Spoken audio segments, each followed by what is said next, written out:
this series of videos, we're looking at Renishaw's Productivity Plus Active Editor Pro software.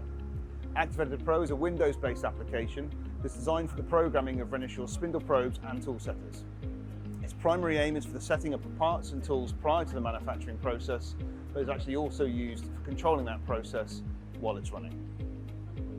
Okay, so we've looked at everything now in terms of creating measured and constructed statements. Now what we want to look at is how we can create a NC update for the setting of work coordinate systems. So as before, I'm going to create a couple of features that we can use as an example, and we'll talk about some of the methodologies as well that are around setting a coordinate system. With a coordinate system, and especially with the linear axes, we are looking at 3 axes, X, Y, and Z. So that's what we want to be able to set. Now we can do that with one whole feature, which is our 3D corner feature, but you might not have a 3D corner on your model that's suitable. So quite often, to be able to do that, you might need to use more than one measured feature to be able to actually update the X, Y, and Z. One of the common examples we might talk about, which is we've seen in other videos, is measuring a point and measuring a circle, for example. So we'll look at that first. What I will say is when we're doing this and we're doing separate features, the thing you want to update first would be the Z-axis. The reason being is if your part isn't particularly well set up, then it might be that if you're trying to set your X, Y first and the Z hasn't been accurately set, the probe would come down and miss the surface.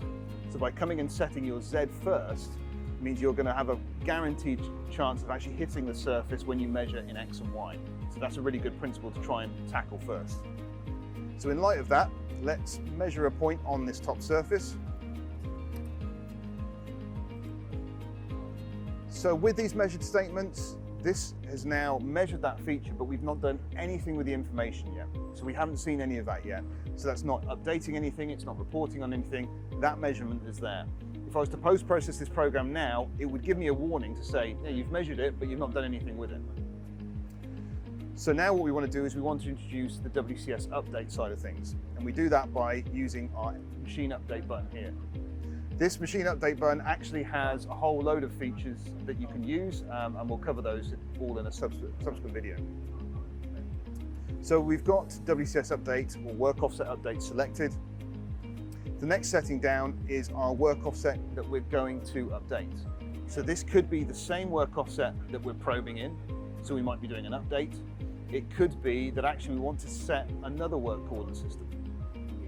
So in the case, let's say for example, we've approximately set G54 on the machine. That's what we're programming in, but we're going to measure these features so we can accurately set it to then run our machining program. So I'm going to leave that at G54. In a similar vein, there's some settings here that are to do with whether you're going to be updating or setting a coordinate system. And I'll explain what the difference is. Here we have update. Now what update is going to do, it's going to measure our feature and it's going to take the error. So we know what size we think it is and what position we think it is. And it's going to take the error from that measurement, use the error to update the coordinate system. Now this is quite good because what it means is the coordinate system doesn't have to sit in the same location as the feature.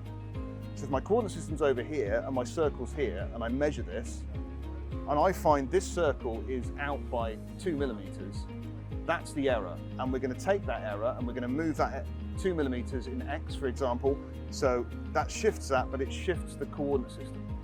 So that's really nice. I can measure any feature on the part, find the error of that feature, and that will shift the coordinate system by that amount. So that's how the updating works. So I'm going to choose my feature, in this case my point. Now I've chosen point, and in this case the point's in Z, so Productivity Plus knows the only axis I could update from that is the Z axis. So we see here, use Z, it's the only one that's available. We do have a couple of other settings to do with null band and percentage feedback. These do have relevance with coordinate systems. I think they're probably better explained with regards to tool offsets, so we'll tackle those in the tool offset video later on. Okay, so I'm going to hit OK. So that's now measured my Z surface, and it will take the error and it's going to update G54 by that error, so it's now accurately set. So that's one axis done. We've got Z, now we need to do our X and Y. So I'm going to choose the circle measure, hit this feature, so yep, we'll hit OK on that. And again, choose now machine update. And again, it says here we need to select our feature, so we're going to choose the circle. Same, it recognizes the X and Y are the only linear axes that have any kind of metrology information from this circle.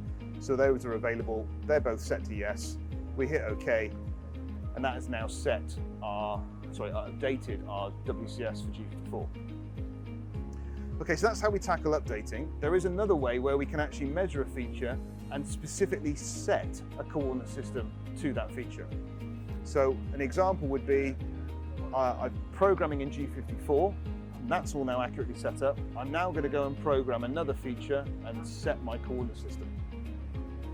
So actually, if you remember from a previous video, we set up G55 over here on this part of the component. Let's say that's what we're going to set now. So I'm going to go back to G54. I'm going to choose a circle measure. I'm going to hit OK. So we're now measuring this circle up here. And what I'm going to do is I'm going to put my NC update. Now this time I'm going to choose G55 from my coordinate system list. So I would have needed to create this in advance for my coordinate system to be able to select it. So I'm choosing G55, and this time I'm going to say set from feature. So we have a little notification comes up about that, and we can see here our reference WCS is grayed out. That says G54, so we can see what the previous reference feature coordinate system was. And I'm going to choose circle number 2, and again we can see X and Y. So that's now going to measure circle number 2 and explicitly set G55 to that feature. So it's not like the update, it's setting to that feature, and that's the difference. There's another feature here where we can offset that by a nominal amount. So I could type in 50, and that's going to offset that position from that feature by 50 mil. So that's just another function that is available as part of that setting. So now we hit OK, and we've set this part up. We've measured the features to update G54, so that's accurately set. We've then gone and measured another feature and used the WCS update to set that feature to G55 for our machining program. If this is of interest to you, please visit www.renishaw.com/productivity+ for more information.